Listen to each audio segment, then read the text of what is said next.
Yesterday I asked on my Instagram story what questions you guys had for me to answer in this Q&A today, and I got a lot of questions. I don't think I'll be able to get to all of them, but I'll do my best. So this is just going to be like a standard talking video, not much going on the screen. So if you just kind of want to listen to this in the background or like listen to it as like a podcast while you go about your day, go ahead and do that just to make it easier to listen to everything that I'm saying here. I'm going to start with this question. What are ways that you ground yourself in busy times? I find that when life starts to get pretty hectic, when it feels like there's just a lot going on, maybe there's a lot of change that's happening, that's when I start to feel ungrounded, and that's when I think it is incredibly important that we practice our grounding practices. And for me, some of those things include going outside into nature. I find that, excuse me, I find that when I'm in nature, everything just feels okay. It's like my mind starts to accept things. It's like I start to realize that the problems that I have in my mind actually aren't really problems at all. And getting to interact with the various elements of nature, like watching running water, feeling the sunshine on my face, feeling the breeze on my skin, watching the trees blow in the wind. Those are some of my favorite things that really help calm me and really helped ground me and really help provide me a sense of perspective. I also find that movement, so for me that's going to the gym and lifting weights, really helps kind of change my state. It helps me get out of like a cooped up, anxious sort of state of mind, and it helps, again, kind of like with nature, it helps give me just like a different perspective. I think just because changing my physiology and feeling that proprioception in my body is something that is super grounding for me. And those things might not work for you, and that's why I think it's really important to find those things that help you ground, especially when you're not feeling overstimulated. When you are like already feeling overwhelmed and ungrounded, it can feel like almost impossible to do a new practice or to do something new that will help you. And so try to find those things when you're not feeling overwhelmed or when you're not feeling overstimulated, and try those things then and see how you feel. And then maybe those are things that you can incorporate when you are feeling overwhelmed or when you are feeling overstimulated. What is the biggest struggle and biggest win since your autism diagnosis? I like this question, and I haven't really thought about this with that, with the struggle and win specifically. I would say that the biggest struggle after my autism diagnosis would be just feeling lonely. I mean, I've felt lonely my whole life, but when I got the information about the way that my brain works, it felt even more lonely because I didn't have many people to share that with, let alone people who would understand exactly what I'm saying. Now, of course, there's people in my life who did their absolute best to understand, and I'm really grateful for that. But I think that it takes someone who actually like lives your experience or understands autism in a very specific way to actually like grasp the things that you're saying and the things that you're trying to communicate. And it's just kind of hard to get that across to neurotypical people in your life who may not have that sort of perspective.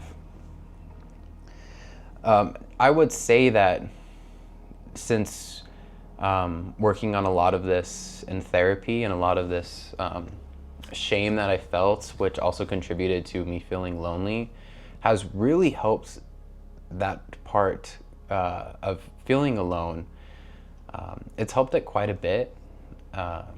I think that there's still times where I do feel lonely in my experience, and honestly, I think that is just part of being autistic and being different in this society.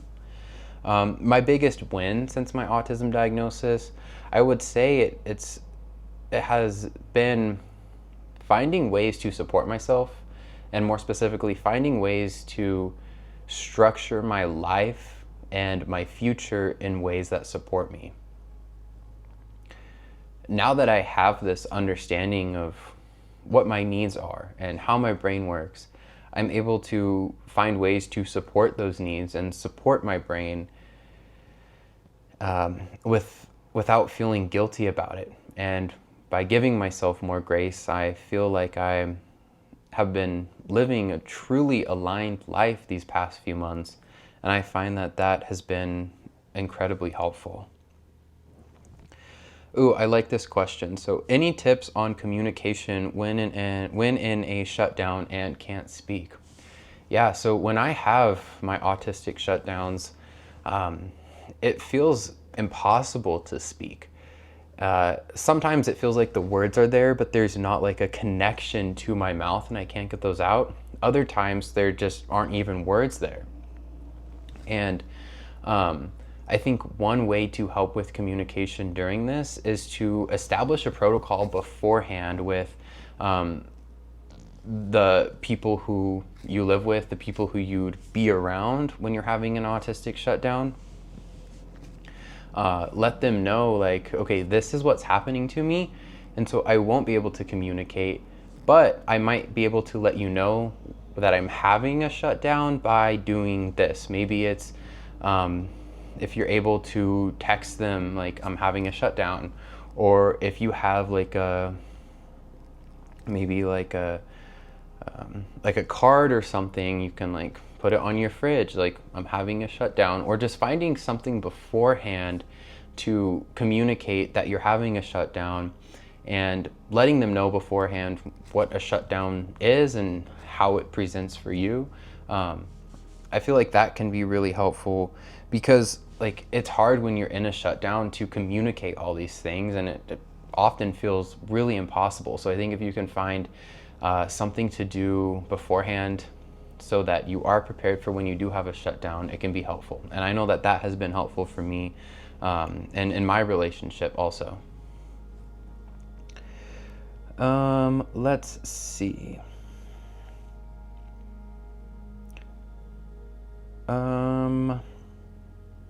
Gosh, there's so many questions on here. I don't even know which ones to choose. It's kind of overwhelming. This is a question I get asked a lot, actually. Where can someone go to get tested for autism?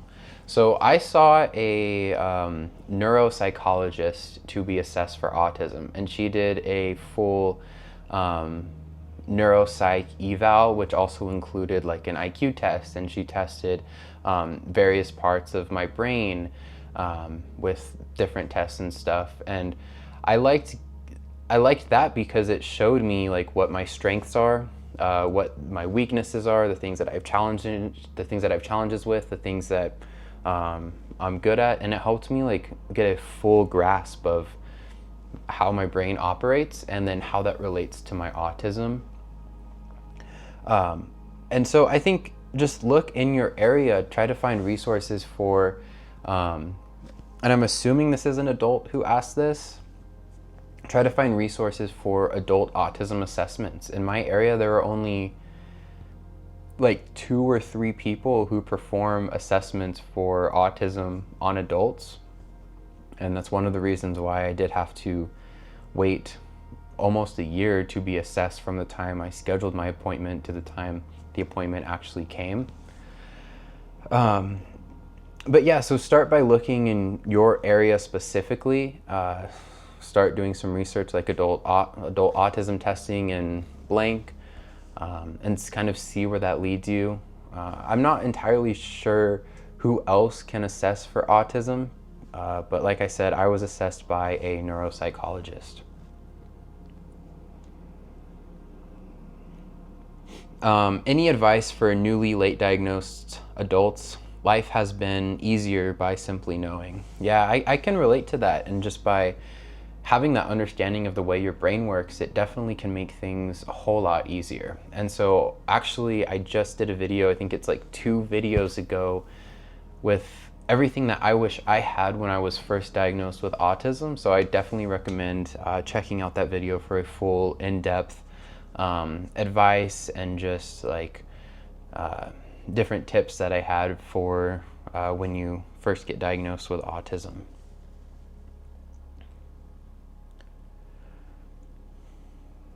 Looking back, what were some of the earliest signs to yourself that you might be neurospicy? And that's the word that they used in this. I know some people don't really like the word neurospicy. They think that it can be really invalidating. Personally, I'm indifferent, and so I just want to make it clear that that's the word that the person used in this question. It's not my words for this question. So some of the earliest signs that I could be neurodivergent or that I could be on the autism spectrum, I think the earliest thing I can think of is I didn't really respond to people when they would talk to me.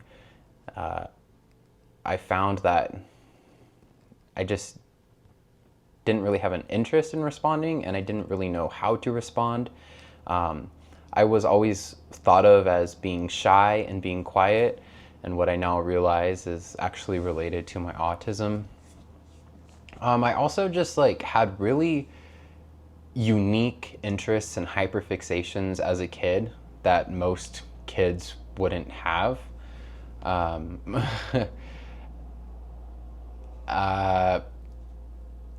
think those are like the two main things that I can think of, like specifically from my childhood. And then just kind of like how I felt. I always felt different from those around me.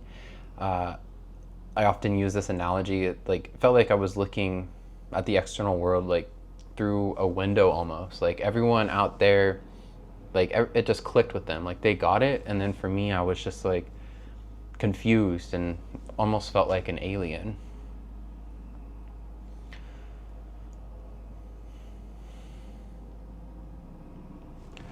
Ooh, I like this question. If we as autistics make others uncomfortable, are we in the wrong? This is a very nuanced question. I think that as long as we're approaching things with respect and kindness and compassion, I think that then how other people perceive that is on them. And I think that for a lot of us autistic people, we tend to be like very honest and very direct. And some people might take that the wrong way. They might see it as us like trying to be a know-it-all. Or another example is, I know for me, I ask like a lot of questions and I ask why a lot to try to understand things. Some people might see that as questioning authority. And this is where our intentions kind of get misunderstood and misinterpreted by other people. And I think that in those scenarios, that's on them. That's on them because they're projecting onto us. They're putting their own beliefs and own perspectives onto a completely neutral question or a completely neutral statement. And so in that case, that's on them. Again, as long as we're approaching everyone with kindness and respect, I think that how other people perceive you, you're not in the wrong for that if they misperceive you.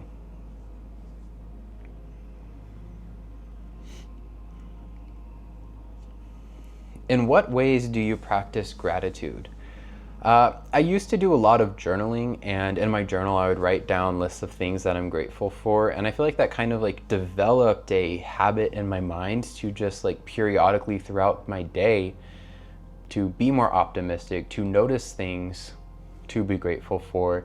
My intentional gratitude practice happens in the morning when I do my 10-minute morning meditation. Towards the end of my meditation, I'll kind of like put my hands over my heart and I'll just start thinking of some things that I feel really grateful for, and I'll kind of just let that gratitude marinate. I don't think I like that word. Kind of like resonate and flow throughout my body and through, and I'll take that with me throughout my day as well.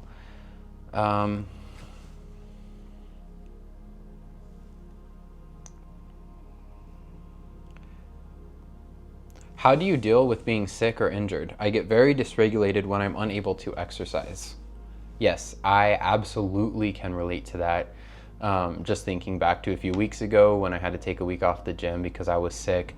And then, even then, before that, I was dealing with a sore, like, SI joint, and like a little bit of shoulder pain. And so I really had to modify my workouts. And this was really dysregulating.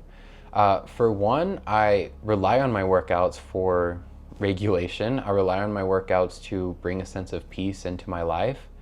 And when I'm not able to do what I'm used to doing, which is a change in routine, which is also really hard for me, that is also really dysregulating. And so how to deal with that, like, I wish I knew, because it is also extremely dysregulating for me. Maybe this kind of goes back to like one of the first questions that was asked on how to find ways to, or what are your favorite ways to ground yourself. Maybe try developing some sort of practice that you can do to ground yourself that is accessible to you with whatever injury or sickness you're dealing with, and just try your best to get through it. Like, sometimes things just suck, and we have to accept that that's the reality, even though we so desperately want things to be different than the way that they are. I find that when we can find ways to accept it and just like try to make the best of it, which I know is easier said than done, then we'll find like a little bit less suffering in what we're going through. And so, yeah, just like try to do your best to get through it, understand that it's temporary, and remember that you'll be back to your routine and you'll be back to doing the things that regulate you soon.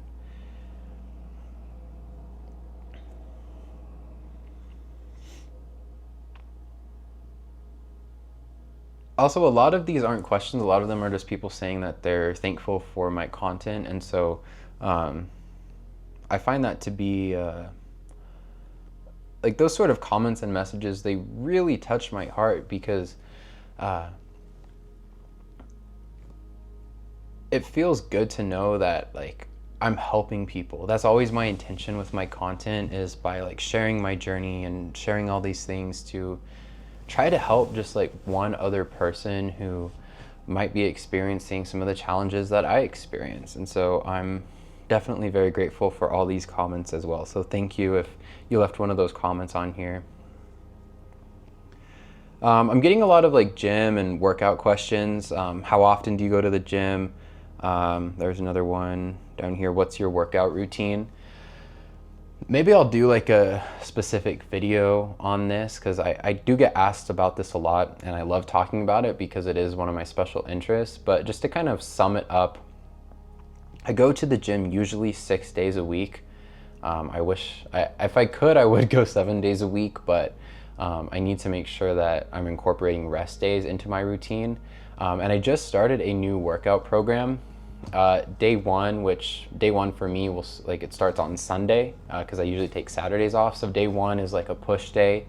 So that involves chest, shoulders, a little bit of triceps. Day two is a pull day, so back, biceps. I'll do a little bit of shoulders then also, because I'm really trying to bring up my shoulders. Day three is a leg day. Day four is a push day. Day five is a pull day, and day six is a leg day. And then at the end of my workouts, I've been doing a lot of like mobility, a lot of core and hip strengthening, because like I said, I've been dealing with a hip injury, which has been getting a whole lot better since I've been incorporating this mobility. And I'm finding that as I get older, I absolutely need to make sure that I'm working on mobility and doing just like a little bit more functional training, as opposed to just purely weights, like I've been doing for most of my life and most of my time working out. Oh no, I lost all the questions. Let me go back here. Ooh, this is a good one. Were you afraid you would mask too much in your autism assessment? Yes, absolutely. That was one of the things that I was like super obsessive and worrying about. Like, what if she doesn't see my autism? What if I mask so well that she won't like she'll say I'm not autistic. Here's the thing, and I think that it's really important to find someone who knows what to look for, especially in high masking individuals. And I asked her, I said that one of the things I'm worried about with this is that I will mask too well. And the reason I came here won't be fully seen by you. And she said that based on like the way she tests, she takes that into account, but she also, like I said, getting like a whole neuropsych eval, she was able to see like all the different areas of my brain and how different areas of my brain are impacted. And she said that the masking wouldn't necessarily affect that, because she's looking at like actual data points, and she's looking at my results from different tests that she did, as opposed to just observing my behavior, which is part of the assessment, but it wasn't all of the assessment. So yes, I was absolutely afraid of that, and I think that if you're also afraid of that, it might be worth bringing it up to the person who's assessing you and let them know that it is a concern you have, and just kind of see what they have to say about that.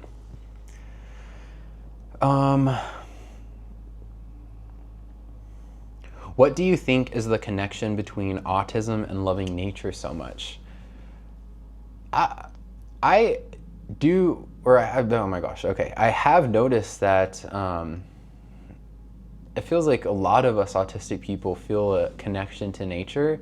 I think for me, and I don't want to speak for everyone, but for me, one of the reasons why I love nature so much is because it's so intricate and so detailed, but not too detailed in a way that it's like overstimulating. It's detailed in a way that it's fascinating and it's intriguing, and there's so much to observe and so much to look at. And I always feel so much sensory joy in nature, because everything is so, there's just like a pattern to everything, and everything is so, it's just so beautiful, and it's so amazing to experience. And because I am so sensitive, I find that these sensitivities help me experience nature to the fullest. And so that's why I personally love nature as an autistic person. Maybe you can relate, maybe not, and that's okay. I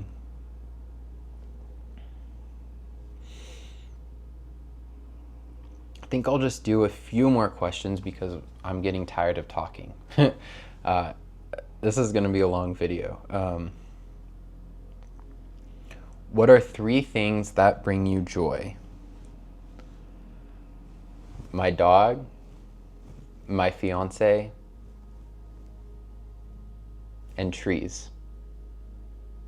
I'm sitting facing the window right now, and there's so many trees outside.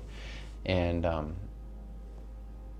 yeah, just, I love looking at different trees and their different shapes, and I feel like each one has like almost like a unique personality in a way, just based on its energy and the way it looks, and just everything about it. So those are the 3 things that bring me joy that I can think of right now in this moment.